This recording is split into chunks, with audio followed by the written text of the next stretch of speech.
हम लोग आए हैं यहाँ पे, आप देख रहे हैं इस टेबल को हम लोग पढ़ेंगे और इस टेबल को अगर पढ़ लिए तो आपका 11th में भी कोई दिक्कत नहीं है। अगर आप जूनियर विंग में अगर आप इस वीडियो को देख रहे हैं 9th में तो भी आपको कोई दिक्कत नहीं है। केमिस्ट्री यहाँ अगर इस टेबल को समझ गए, ये दो टेबल 1 से लेकर 20 तक का है, तो मान के चलिए कि 30% जो है ना आपका केमिस्ट्री यहीं पे कंप्लीट हो जाएगा। 30% का है पूरा केमिस्ट्री का 30%। तो थोड़ा सा ध्यान दीजिएगा यहाँ पे और समझिएगा, क्योंकि सारा रास्ता जो है ना यहीं से होकर जाता है। चाहे आप अगर 9th में हैं तब तो आपको बेसिक है, और अगर आप 11th में पहुँच गए, 11th में स्टार्ट कर रहे हैं, तो अगर इसको नहीं समझे तो ना समझ में आएगा कहीं केमिस्ट्री, ठीक है, फिर समझते रहिए। अब देखिए यहाँ पे कुछ टर्म्स है, उस टर्म्स को भी हम लोग जान लेंगे फिर से। ऑलमोस्ट वीडियो बना हुआ है, आप देख लिए होंगे, तो एक बार रिविजन भी हो जाएगा। Atomic number, atomic mass, number of proton, number electron, neutron, electronic configuration, valency, valency electron, और एक होना चाहिए था हमारा वैलेंसी, वैलेंसी तो ये भी कर लेंगे वैलेंसी, और क्या, ठीक है, वैलेंसी इलेक्ट्रॉन और वैलेंसी। चलिए चार्ज है, इसी को हम लोग वैलेंसी भी कर दीजिए। तो एटॉमिक नंबर क्या होता है, तो यहाँ पे अगर हम लोग बात करें atomic number, number of proton present in nucleus. आपका आंसर फिर तो आपका वही गंदा वाला हैंडराइटिंग आप हम लोग को दिखा रहे हैं। अच्छा ठीक है, गंदा वाला हैंडराइटिंग नंबर देखिए यहाँ पे लिखा हुआ है, यहाँ पे हम लोग पढ़ रहे थे, देखिए लिखा है, क्या लिखा है, एटॉमिक नंबर क्या है आपका, the total number of proton in the nucleus of an atom, ठीक है, जिसको हम लोग रिप्रेजेंट कैसे करते हैं, Z से रिप्रेजेंट करते हैं। वही यहाँ पे बदला है कि अगर आपका लिखा हुआ है यहाँ पे, अगर लिखा हुआ है एटॉमिक नंबर 1, मतलब आपका, ठीक है, तो ये एटॉमिक नंबर समझ गए, इसको रिप्रेजेंट करते हैं Z से। एटॉमिक मास क्या होता है, तो एटॉमिक मास होता है, ये जो होता है वो इक्वल टू किसके होता है, प्रोटॉन के। ये जो होता है वो प्रोटॉन प्लस क्या होता है, न्यूट्रॉन होता है। मास नंबर, एटॉमिक मास कहिए या मास नंबर कहिए, फिलहाल के लिए इतना समझ लीजिए, बेसिक है, थोड़ा डिफरेंस है आपको। अगर आप 11th में देख रहे हैं तो थोड़ा सा अब इसको हम बतलाएंगे भी कि कैसे ये डिफरेंस है, ठीक है। यहाँ समझने के लिए बेसिक स्टार्ट कर रहे हैं तो आपके लिए अच्छा है कि मास नंबर कहिए या एटॉमिक मास कहिए, फिलहाल के लिए आप प्रोटॉन प्लस न्यूट्रॉन कह सकते हैं, ठीक है। तब देखिए यहाँ पे सिंबल अगर बोले तो हाइड्रोजन का जो सिंबल लिखते हैं हम लोग क्या लिखते हैं, हाइड्रोजन। हीलियम का जो लिखते हैं वो He। हम लोग पढ़े थे बेसिक की कि अगर सिंबॉलिक रिप्रेजेंटेशन की बात करें तो बहुत सारे एलिमेंट्स हैं जिनको कि हम लोग सिंगल लेटर से रिप्रेजेंट करते हैं, और सिंगल लेटर कैसा, कैपिटल। और अगर 2 लेटर से रिप्रेजेंट कर रहे हैं तो पहला होगा कैपिटल और बाद में कितना होगा, बाद में जो होगा वो क्या होगा, स्मॉल लेटर। तो लिथियम के लिए Li यूज करिए, बेरिलियम के लिए आप Be यूज करिए, बोरोन के लिए कैपिटल B, कार्बन के लिए कैपिटल C, नाइट्रोजन के लिए कैपिटल, ऑक्सीजन के लिए, और आपका फ्लोरीन के लिए फ्लोराइन। बहुत सारे बच्चे फ्लोराइन मत बोलिएगा, फ्लोरीन, ठीक है। और नियॉन के लिए Ne, क्योंकि नाइट्रोजन हो गया तो Ne हो गया। तब अगर हम लोग बात करते हैं सोडियम की तो यहाँ पे Na, मैग्नीशियम का तो Mg, एल्युमिनियम का Al, सिलिकॉन का Si, ठीक है, फास्फोरस का P, सल्फर का S, और तब क्लोरीन का C और L, आर्गन का A और R, पोटेशियम का K और कैल्शियम का C। ये हो गया आपका यहाँ से लेके ये 2 टेबल हमारा कंप्लीट हो गया है। अब देखिए 1 से लेके 20 तक का ये आपका फिगर है, यहाँ पे समझिएगा।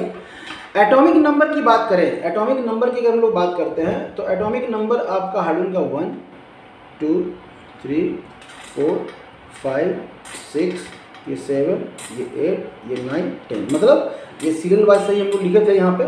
और यहाँ पे क्या हो जाएगा आपका 11, 12, 13, 14, 15, 16, 17, 18, 19 और 20, ठीक है। तब है एटॉमिक मास की बात करें। अब देखिए अगर एटॉमिक मास की बात करें तो थोड़ा सा आप लोग स्कूल में भी पढ़े होंगे कि जितने भी इवन नंबर वाले हैं, इवन नंबर उसको जस्ट डबल कर दीजिए। क्या कर दीजिए, इवन नंबर को जस्ट डबल कर दीजिए। मतलब जितने इवन नंबर वाले हैं तो 2 है तो इसको क्या कर दीजिए, 4 कर दीजिए। आपका यहाँ पे कितना है, आपका 6 है तो इसको 12 कर दीजिए, 8 है तो यहाँ पे 16 कर दीजिए, 10 है तो यहाँ पे 20 कर दीजिए, और यहाँ पे आपका 12 है तो 24 कर दीजिए, आपका 28 कर दीजिए, यहाँ पे 32 कर दीजिए, और यहाँ पे थोड़ा सा ध्यान रखिएगा, यहाँ पे 40 होता है और यहाँ भी 40 होता है। समझ में आ रहा है? मतलब ये थोड़ा आपको ध्यान देना है कि ये 18 36 नहीं होता है, ये 40 होता है। ठीक है, अब हमें पता है आपका ध्यान है कि सर इसको क्यों नहीं किए, तो ये भी थोड़ा सा इसको ध्यान रखिएगा। इसका ये जो है ना रूल ब्रेक कर दिया, रूल ब्रेक कर दिया। इसका जब डबल होना चाहिए था, लेकिन डबल हो गया, क्या हो गया, एक ज़्यादा हो गया, तो इसका कितना होता है, 9 होता है। ठीक है, अब देखिए जितने ऑड नंबर वाले हैं, जितने ऑड नंबर वाले हैं वो क्या होगा, उनका क्या होगा, तो जितने भी ऑड नंबर वाले हैं उनका जो है आपका, उनका क्या हो जाएगा, डबल करके 1 ऐड कर दीजिए। तो डबल मतलब डबल करके 1 ऐड कर दीजिए। तो यहाँ पे 3 है, तो यहाँ 3 दूनी 6 और 1 7 हो गया। यहाँ पे 5 है, 10 और 1 11 हो गया। यहाँ पे 7 है, अब देखिए यहाँ पे 9 है, 18 और 1 19 हो गया। अगर यहाँ के आगे की बात करते हैं, यहाँ पे बात करिए तो 11 दूनी 22 और 1 23 23, यहाँ पे 27, यहाँ पे 31, यहाँ पे 35, यहाँ पे 39। मतलब जो ऑड नंबर होंगे उनको डबल करके 1 ऐड कर दीजिए, जो इवन नंबर है उनको सिर्फ क्या कर दीजिए, डबल कर दीजिए। और नाइट्रोजन, भाई सर नाइट्रोजन को छोड़ दिए, तो देखिए रूल एक ब्रेक किया, ये डबल होना चाहिए था, लेकिन क्या है, डबल से 1 ज़्यादा है, तो ये क्या हो जाएगा 40। ये क्या हो जाएगा 40। जैसे मान के चलिए कि घर में आप लोग 2 भाई हैं, पापा एक रेड पेन लाए, एक ब्लू पेन लाए सपोज, और एक को दे रहे हैं रेड पेन और एक को दे रहे हैं ब्लू पेन। आपको मिला रेड पेन, आप कहेंगे नहीं हम ब्लू पेन लेंगे, तो भाई जब ब्लू पेन लीजिएगा तो रेड पेन अपने भाई को दीजिएगा ना, तो वही चीज़ है। मान के चलिए शॉर्टकट कुछ नहीं है, याद हो जाना चाहिए। अगर मान के चले कि बेरिलियम, नाइट्रोजन और अगर आर्गन को हम लोग याद कर लें तो ऑलमोस्ट हमारा 1 से लेकर 20 तक ये टेबल याद हो जाएगा, एटॉमिक नंबर और इसका। ठीक है, हाइड्रोजन का कितना होता है, हाइड्रोजन स्पेशल केस है, इसका कितना होता है 1। कितना होता है 1, ठीक है 1। समझ में आया? चलिए तब हम लोग आगे बढ़ेंगे और देखेंगे नंबर ऑफ प्रोटॉन। तो जितना एटॉमिक नंबर उतना ही नंबर ऑफ प्रोटॉन। तो एटॉमिक नंबर कितना, 1, तो यहाँ भी 2 3 4 5 6 7 8 9 और 10, तो एटॉमिक नंबर हो गया। अब है कि ये जितने भी एलिमेंट्स हैं सब क्या है, न्यूट्रल है। इस पर कोई चार्ज है क्या, कोई पॉजिटिव और नेगेटिव चार्ज नजर आ रहा है नहीं ना, मतलब ये न्यूट्रल है। और हम लोग यहाँ पे पढ़े थे डेफिनेशन में, हम लोग डेफिनेशन में पढ़े थे, या आप जानते हैं कि अगर आपका इफ एलिमेंट और एटम इज न्यूट्रल, क्या है, is neutral, then number of proton is equal to number of electron. ठीक है, ऐसे करके हम लोग पढ़े थे। किसके लिए, only for neutral atom, only for neutral elements के लिए। तो अगर न्यूट्रल है तो हमारे यहाँ पे क्या है, टेबल पे क्या है, न्यूट्रल है। तो न्यूट्रल है मतलब जितना नंबर ऑफ प्रोटॉन उतना ही इलेक्ट्रॉन।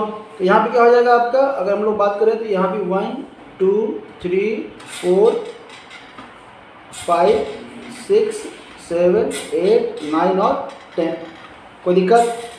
अब न्यूट्रॉन की बारी आई। तो न्यूट्रॉन क्या है, तो न्यूट्रॉन जो है आपका यहाँ पे दिख रहा है कि atomic mass is equal to proton plus neutron. तो न्यूट्रॉन कितना हो जाएगा आपका, एटॉमिक मास में से प्रोटॉन को माइनस कर दीजिए। तो यहाँ पे जब माइनस करेंगे आप, यहाँ पे जब माइनस करेंगे तो ये क्या हो जाएगा 0। तो हाइड्रोजन के पास कोई न्यूट्रॉन नहीं। यहाँ पे जब माइनस करेंगे एटॉमिक मास और इसको माइनस कीजिए, इसको और इसको माइनस करिए, यहाँ पे कितना हो जाएगा 2, यहाँ पे कितना हो जाएगा 4, यहाँ पे कितना हो जाएगा 5, ठीक है, यहाँ पे कितना हो जाएगा 6, यहाँ पे कितना हो जाएगा 6, यहाँ पे कितना हो जाएगा आपका ये 7, यहाँ पे कितना हो जाएगा आपका 8, दिख रहा है ना, यहाँ पे कितना हो जाएगा आपका 10, यहाँ पे कितना हो जाएगा आपका 10। ठीक है, समझ में आ रहा है? तो न्यूट्रॉन निकल गया। इस तरह से इस कॉलम को भी हम लोग भर लेंगे। यहाँ पे भी कितना हो जाएगा, ये हो जाएगा आपका 11 12 13 14 15 तो ये भी हो जाएगा सेम 11 12 13 14 15 16 17 18 19 और 20। समझ आ रहा है? न्यूट्रॉन तो माइनस कर दीजिए इन दोनों को, इन दोनों से हम लोग क्या निकाल लेंगे, माइनस कर देंगे तो न्यूट्रॉन निकल जाएगा। एटॉमिक मास में से एटॉमिक नंबर को माइनस कर देंगे तो न्यूट्रॉन निकल जाएगा। तो यहाँ पे कितना हो जाएगा आपका, अगर यहाँ की बात करें तो ये हो जाएगा 12 और आपका यहाँ पे भी 12, यहाँ पे आपका 14 और यहाँ पे भी 14 और यहाँ पे आपका 16, तो यहाँ पे भी 16, यहाँ पे आपका 18 और यहाँ पे हो जाएगा आपका 22, यहाँ पे हो जाएगा 20 और यहाँ भी 20। समझ में आ रहा है? तो ये न्यूट्रॉन तक का हो गया, कोई दिक्कत नहीं। अब आपका ध्यान जा रहा होगा कि सर यहाँ पे क्लोरीन पे आप 35.5 क्यों नहीं लिखे? नहीं लिखे इसलिए क्योंकि अगर माइनस करते तो आप 18.5 कर देते, जो कि 18.5 न्यूट्रॉन नहीं होता है। न्यूट्रॉन जब भी होगा तो क्या होगा, होल नंबर में होगा, ठीक है, इसलिए हम यहाँ पे नहीं लिखे थे। लेकिन आप इसको अब बताते हैं कि क्लोरीन का एटॉमिक मास नंबर याद कीजिएगा तो 35.5 याद कीजिएगा, ठीक है। तब आ जाइए इलेक्ट्रॉनिक कन्फिग्रेशन। इलेक्ट्रॉनिक कन्फिग्रेशन क्या है, मान लेते हैं आपको नहीं आ रहा है, आप पढ़े हैं लेकिन आप भूले हुए, तब क्या है, आपके पास 3 डब्बा है, 1 2 3, और ये कंडीशन है कि पहले डब्बे में 2 है और दूसरे में 8 और 8, और बाकी जो बचेगा वो रेस्ट चौथे वाले में रखना है, ठीक है। मतलब ये क्या है, इलेक्ट्रॉन है। फर्स्ट सेल में मैक्सिमम 2 इलेक्ट्रॉन रख सकते हैं, सेकेंड सेल में 8 इलेक्ट्रॉन रख सकते हैं, थर्ड सेल में भी 8 इलेक्ट्रॉन। तो यहाँ पे अगर हम लोग बात करें, इसके पास इलेक्ट्रॉन कितना है, 1 है, इसका इलेक्ट्रॉनिक कन्फिग्रेशन 1, इसका 2 है तो 2, क्यों, क्योंकि पहले सेल में 2 रख सकते हैं। अब इसका इलेक्ट्रॉनिक कन्फिग्रेशन 3 है, इलेक्ट्रॉन कितना है, 3 है, अब इसका इलेक्ट्रॉनिक कन्फिग्रेशन 2 और कितना हो जाएगा, 1 क्यों, क्योंकि पहला सेल में 2 भर गया, अब क्या हो, जो बच गया वो नेक्स्ट सेल में। मतलब आप अपने स्कूल में गए हैं, फर्स्ट बेंच पे 4 बच्चे बैठते हैं, तो पहला बच्चा है फर्स्ट बेंच पे, दूसरा, फर्स्ट, तीसरा, फर्स्ट, चौथा, फर्स्ट। अब जब 5वां बच्चा आएगा तो वो नेक्स्ट बेंच पे जाएगा ना, क्योंकि वो भर गया है ना। तो उसी तरह से यहाँ पर पहला सेल में 2 ही इलेक्ट्रॉन रहेगा, तो फर्स्ट सेल में 2 इलेक्ट्रॉन भर गया, अब जो नेक्स्ट बचेगा, अब कहाँ तक जाएंगे, यहाँ पे कितना है, 4 है, तो 2 और 2, यहाँ पे 2 और 3, यहाँ पे 2 और 4, क्यों, क्योंकि 6 है, यहाँ पे 2 और 5, यहाँ पे 2 और 6, यहाँ पे 2 और 7, यहाँ पे 2 और 8। अब देखिए, अब ये भर गया, अब दूसरा सेल भी भर गया, समझ में आ रहा है। तो अब क्या होगा, जब अब आगे बढ़ेंगे यहाँ पे, तो इलेक्ट्रॉनिक कन्फिग्रेशन में क्या करेंगे, 2 8 1, ठीक है, 13 हो गया ना, ये 11 हो गया ना, 11 हो गया ना, इलेक्ट्रॉन कितना हो गया, 11 हो गया। अब 11 इलेक्ट्रॉन हो गए तो पहला सेल भर गया, दूसरा सेल भर गया, जो बच गया वो थर्ड सेल में। यहाँ पे कितने हो जाएंगे, 2 8 2, इसी तरह 2 8 3, 2 8 4, 2 8 5, 2 8 6, 2 8 और 7, 2 8 और 8। अब थर्ड भी भर गया, ठीक है। तब क्या बचता है, तब मतलब यहाँ पे 2 8 8 1, 19 है ना, 19 है ना यहाँ पे, तो 2 8 8 8 8 16 और 2 18 और 1 19, तो यहाँ पे 2 8 8 और 2, ये हो गया आपका इलेक्ट्रॉनिक कन्फिग्रेशन। यहाँ से एक और इन्फॉर्मेशन आपका आ रहा है। इन्फॉर्मेशन क्या है आपका, इन्फॉर्मेशन ये है कि हाइड्रोजन एक ऐसा एलिमेंट्स है जिसके पास कितने सेल हैं, एक ही सेल है, ठीक है, एक ही सेल है। समझ में आ रहा है,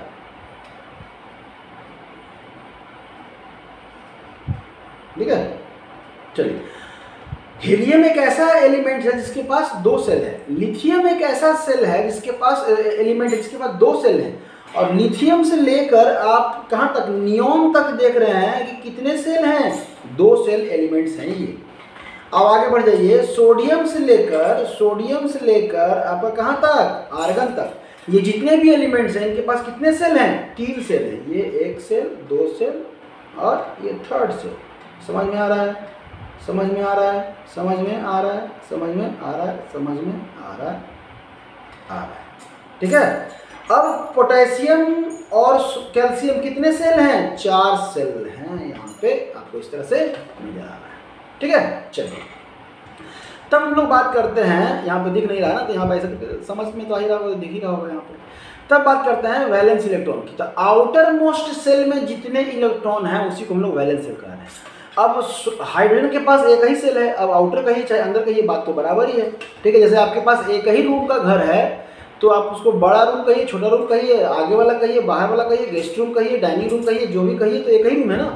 तो हाइड्रोजन के पास एक सेल, तो वैलेंस इलेक्ट्रॉन कितना, 1। इसके पास हीलियम के पास भी एक ही सेल, तो वैलेंस इलेक्ट्रॉन कितना, 2, ठीक है। अब देखिए, लिथियम के पास 2 सेल, तो ये जो हो गया, ये हो गया आपका outer most shell. Outer most shell तो वैलेंस इलेक्ट्रॉन कितना, 1।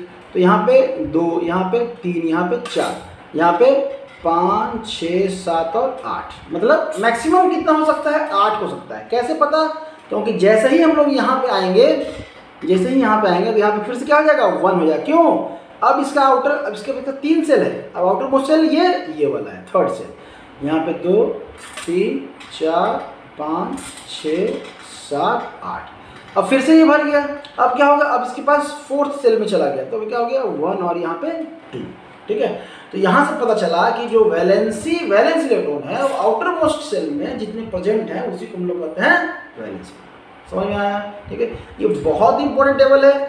आप क्लास 11th में भी बच्चे हैं वो भी पढ़िए, आप क्लास 9, 10th में हैं, 8 में भी हैं वो भी पढ़िए। ऑलमोस्ट सब यहाँ पे दिया हुआ है, डेफिनेशन वगैरह समझाया हुआ किस तरह से हम लोग समझते हैं। तब कहिए वैलेंसी और चार्ज। अब देखिए वैलेंसी कहिए या चार्ज कहिए, हम कह रहे हैं कि इसमें एक लाइन लिख देते हैं, सीधा लाइन। हमारे पास टेक्निक है, सीधा लाइन लिख सकते हैं। आईपैड का कुछ तो फायदा होना चाहिए ना। एक में हमारा वैलेंसी और एक में हमारा चार्ज होगा। ठीक है, चलिए लाइन खींच दी, हम टेबल बना लिए। चार्ज वैलेंसी किसे कह रहे हैं? तो combining capacity of element is called valency. Combining capacity element का क्या है? Combining capacity. ठीक है, अब कंबाइनिंग कैपेसिटी मतलब जितने से वो कंबाइन कर जाए। तो हमें पता है कि कोई भी elements number of electron lose या गेन करता है जितने में वो स्टेबल हो जाए। स्टेबल होने के लिए अगर एलिमेंट्स के पास एक सेल है तो उसके पास कितना मैक्सिमम इलेक्ट्रॉन होना चाहिए? 2 इलेक्ट्रॉन होना चाहिए। अगर 2 सेल है, अगर एक सेल है तो मैक्सिमम कितना? 2 इलेक्ट्रॉन। अगर 2 सेल है तो मैक्सिमम कितना? 1, 2, 3, 4, 5, 6, 7, 8 इलेक्ट्रॉन होना चाहिए। ठीक है, तो अब देखिए हाइड्रोजन की अगर बात करें तो इसके पास एक सेल है, तो या तो इसके पास कंडीशन है कि एक लूज कर दे तो एकदम खत्म हो जाए, पैसा रहेगा ही नहीं तो कोई टेंशन नहीं है, स्टेबल हो जाएंगे। मतलब आपके पॉकेट में पैसा है तभी ना आप सोच रहे हैं कि दुकान जाएं, घूमने जाएं, मार्केट जाएं कि मॉल जाएं, पैसा खत्म। अब कोई ऑप्शन है? सीधा घर में बैठिए। तब इसका कहने का मतलब हाइड्रोजन स्टेबल कब होगा? जब या एक इलेक्ट्रॉन लूज कर दे या एक इलेक्ट्रॉन गेन कर ले। क्यों? क्योंकि एक इलेक्ट्रॉन गेन कर लेगा तो क्या होगा? इसका कितना हो जाएगा? पहले सेल में 2 हो जाएगा। कितना हो जाएगा? 2।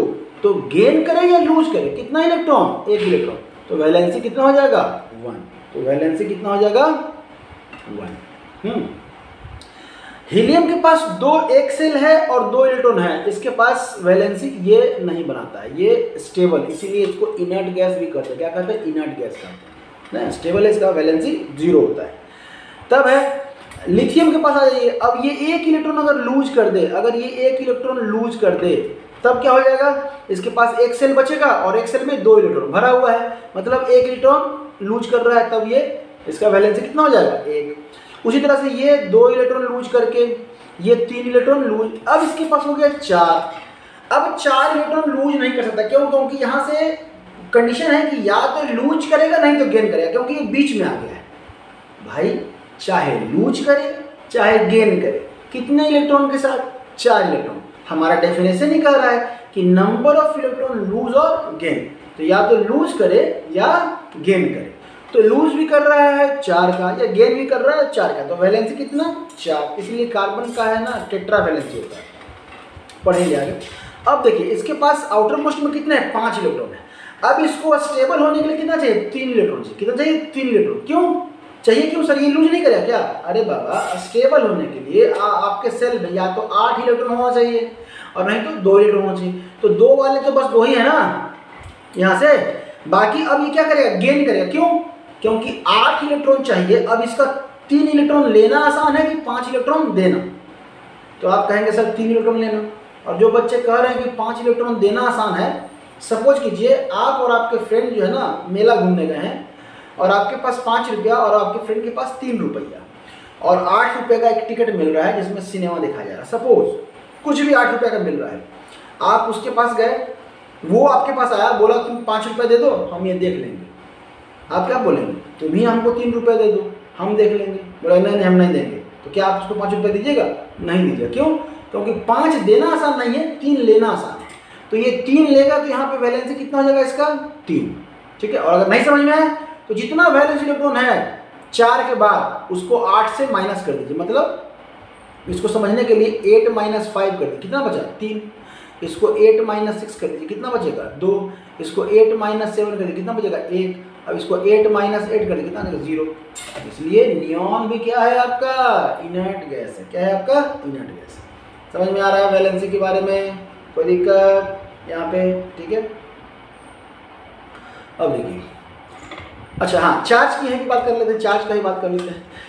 अब देखिए, हाइड्रोजन एक इलेक्ट्रॉन लूज करेगा या गेन करेगा। अगर लूज करेगा तो इस पे 1 प्लस चार्ज, और अगर गेन करेगा तो 1 माइनस चार्ज। समझ में आ रहा है, ठीक है।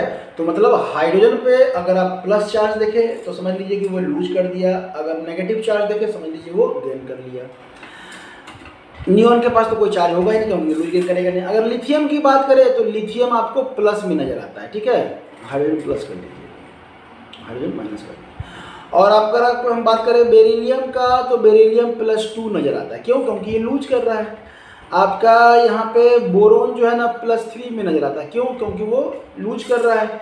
आपका कार्बन जो है ना या तो +4 में नजर आएगा और नहीं तो कार्बन -4 में नजर आएगा। लूज करेगा तो +4, गेन करेगा तो -4। अगर नाइट्रोजन की बात करें तो अब वो गेन कर रहा है तो -3। ऑक्सीजन की बात करें तो -2, फ्लोरीन की बात करें तो -1, और न्यू इस पे तो कोई चार्ज होगा नहीं। मतलब यहाँ से आपको लग रहा होगा कि जितना वैलेंसी है ना उतना ही चार्ज है, बस सिर्फ पॉजिटिव और नेगेटिव ये बता रहा है कि नंबर ऑफ इलेक्ट्रॉन लूज किए हैं कि गेन किए हैं। ये ध्यान रखिए कि अगर नंबर ऑफ इलेक्ट्रॉन लूज करेंगे तो पॉजिटिव, गेन करेंगे तो नेगेटिव। इसको भी हम लोग पढ़ लेंगे, समझ लेंगे, आयन से पूछेंगे, ठीक है। आ जाइए इसमें वैलेंसी कितना हो जाएगा इसमें। तो अगर हम लोग वैलेंसी की बात करें, वेट से करते हैं, वैलेंसी की बात करें तो 1 इलेक्ट्रॉन लूज करेगा, वैलेंसी 1 इसका, 2 इसका, 3 इसका, 4 इसका, अब 3 2 1 यहाँ पे 0 वैलेंसी, फिर से यहाँ पे 1 और यहाँ पे 2। अब आ जाइए चार्ज पे। तो ये अगर सोडियम की बात करें, यहाँ पे आपको दिख रहा होगा सोडियम की अगर हम लोग बात करें तो सोडियम पे क्या होता है, +1 चार्ज होता है, क्योंकि वो लूज कर रहा है इलेक्ट्रॉन। और मैग्नीशियम पे +2, तो एल्युमिनियम पे +3। अब चार्ज क्यों +3 है ये आपको आइडिया लग गया। अगर सिलिकॉन की बात करें तो +4 भी होगा और सिलिकॉन का -4 भी होगा। अगर हम लोग बात करें फॉस्फोरस का कितना हो जाएगा, -3, सल्फर का -2, अगर क्लोरीन का बात करें तो -1, और बाकी इसका तो होता ही नहीं है। और पोटेशियम पे +1 और कैल्शियम पे +2।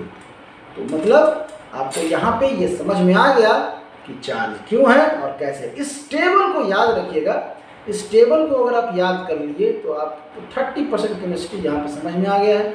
आपके पास atomic number, atomic mass, neutron, proton, electron क्या है, सब basic, electronic configuration, valence electron, valency किसे कहते हैं, ये सब समझ गए हैं। नेक्स्ट वीडियो में मिलेंगे, हम लोग इस टॉपिक को आगे बढ़ाएंगे। Thank you.